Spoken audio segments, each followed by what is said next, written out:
Magandang araw! Ako po si Teacher Cherry, ang inyong guro sa Edukasyon sa Pagpapakatao Grade 8. Magandang buhay! Mabuting tao sa mga mag-aaral na ikawalong baitang. Dahil sa ESP, kayo tunay na espesyal. Handa na ba kayong matuto sa araw na ito? Magaling!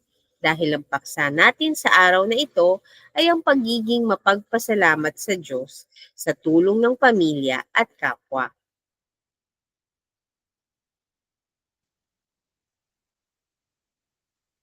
Ang lilinahing pagpapahalaga, values to be developed, mapagkumbaba, humility.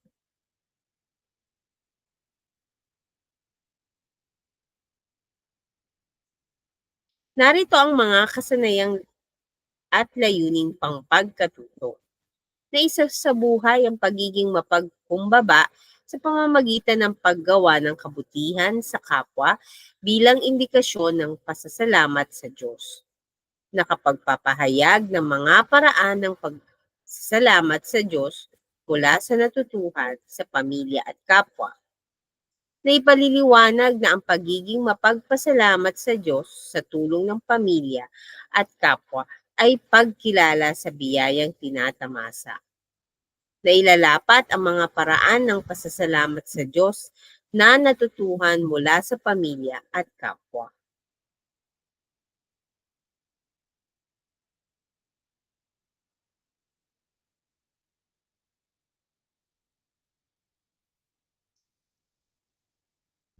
Ngayon naman, pag-aralan natin ang mga salita para sa araling ito.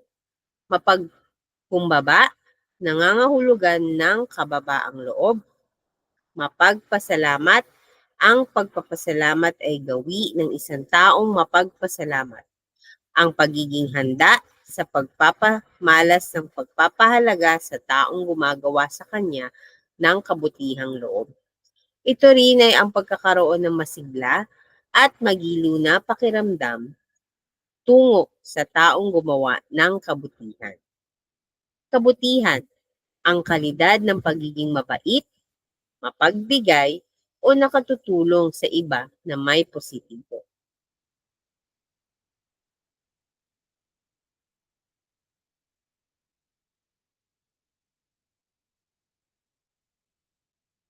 Paglalapat ng mga paraan ng pasasalamat sa Diyos mula sa natutuhan sa pamilya at kapwa.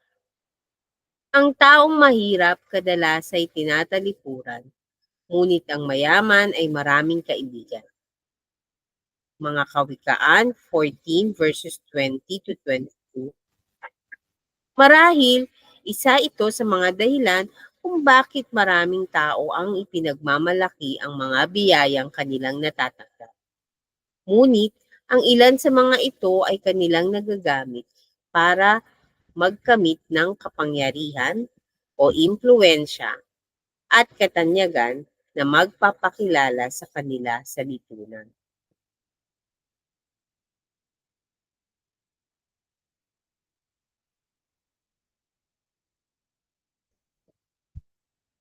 Ang yaman na ating tinatamasa ay galing sa Diyos.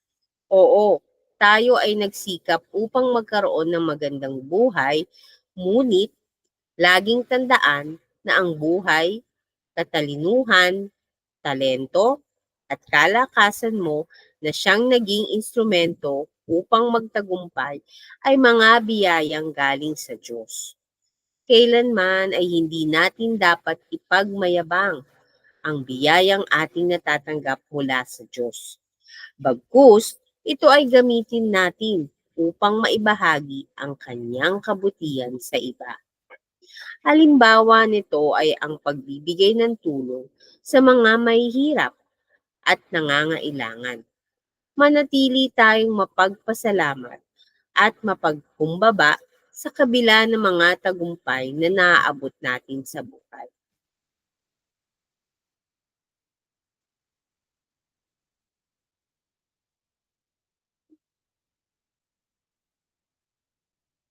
Ano-ano nga ba ang mga katangian ng taong mapagkumbaba? Hmm, Napaisip ka ba?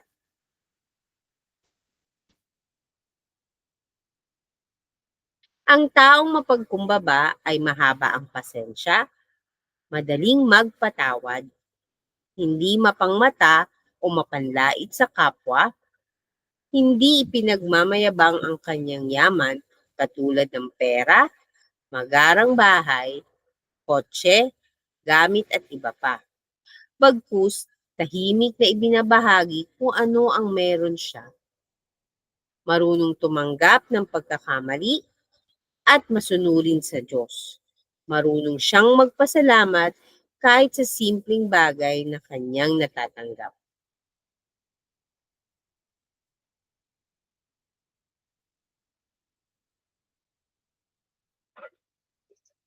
Ikaw ba ay isang taong mapagkumbaba? Paano mo ito na isa sa buhay? Napaisip ka ba?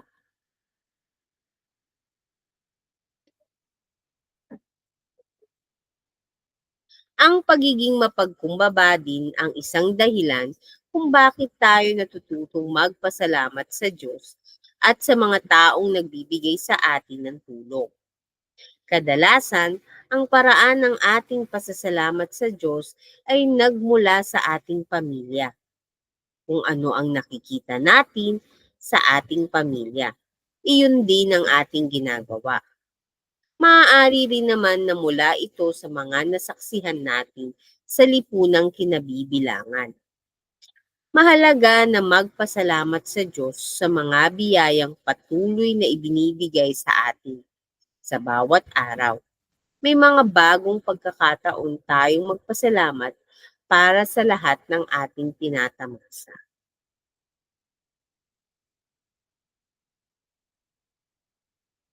Paano nga ba natin maipapahayag ang ating pasasalamat sa Diyos?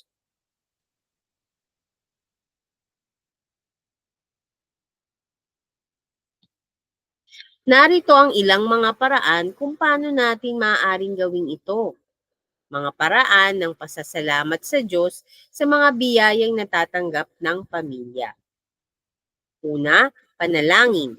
Ang pinakamadaling paraan upang ipakita ang pasasalamat sa Diyos ay sa pamamagitan ng panalangin. Tuwing umaga, gabi, o anumang oras, maaari tayong manalangin at magpasalamat sa mga biyayang natatanggap natin. Ang ating pananalangin ay dapat tapat at taos sa ating puso. Huwag itong gawing katatawanan o pakitang tao lamang.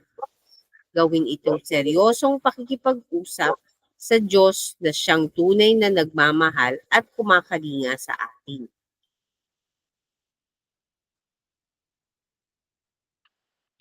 Ikalawa, pagtulong sa iba.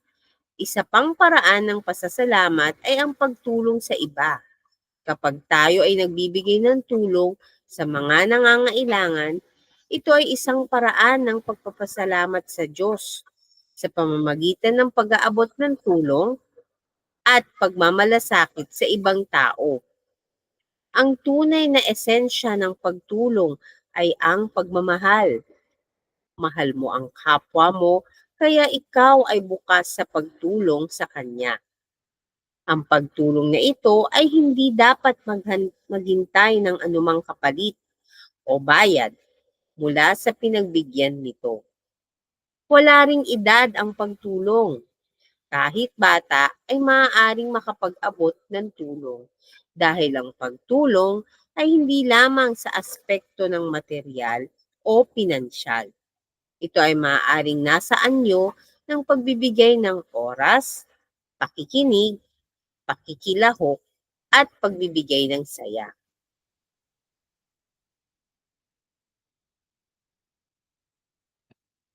Ikatlo, pagiging maayos na mamamayan. Ang pagiging responsable at maayos na mamamayan ay isa rin sa mga paraan ng pasasalamat. Kapag tayo ay sumusunod sa mga batas, nagbabayad ng tamang buwis, at nakikilahok sa mga gawain ng komunidad, tayo ay nagpapakita ng pagrespeto at pasasalamat sa Diyos.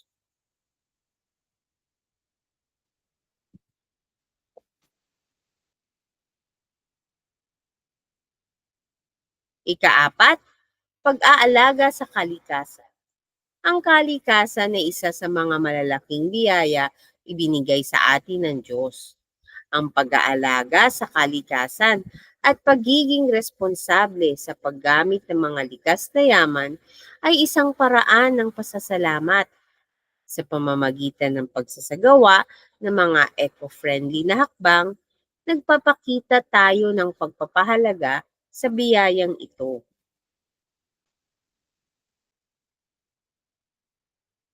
Ikalima, pagiging mabuting halimbawa.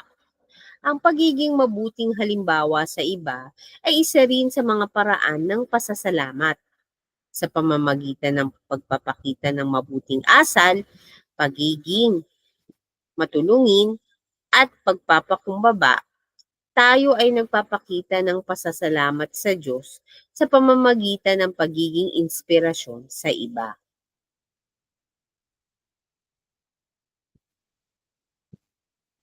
Ang pasasalamat sa Diyos ay hindi lamang dapat ipinakikita sa mga salita, kundi sa mga gawa at kilos na nagpapakita ng ating pagpapahalaga sa lahat ng biyayang ating tinatamasa.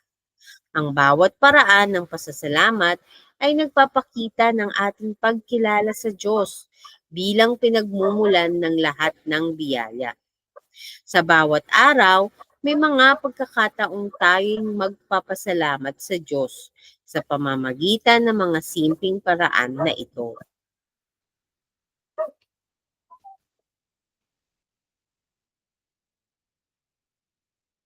Ayon kay Sean Covey, kung ang isang pamilya ay maglalaan ng 10 at 15 minuto sa tuwing umaga sa pagbabasa ng mga bababasahin na mauugnay sa inyo at sa Diyos, tulad ng Biblia para sa mga Kristiyano at Quran para sa mga Muslim,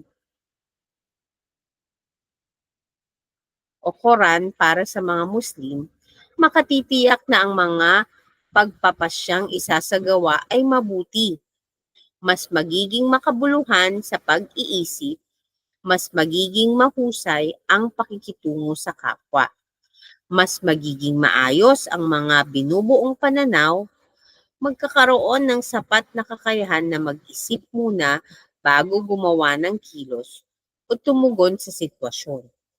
Mas magiging malapit ang ugnayan sa mga bagay o tao na tunay na mahalaga sa iyo. At higit sa lahat, mas magiging matibay ang ugnayan ng buong pamilya.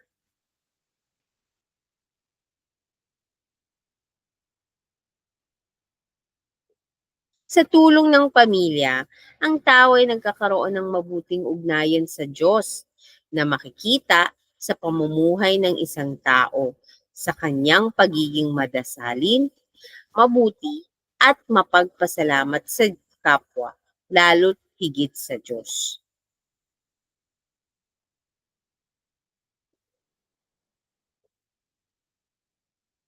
Narito ang ating mga references para sa paksang ito. Sana'y may natutunan kayo sa araw na ito. Maraming salamat!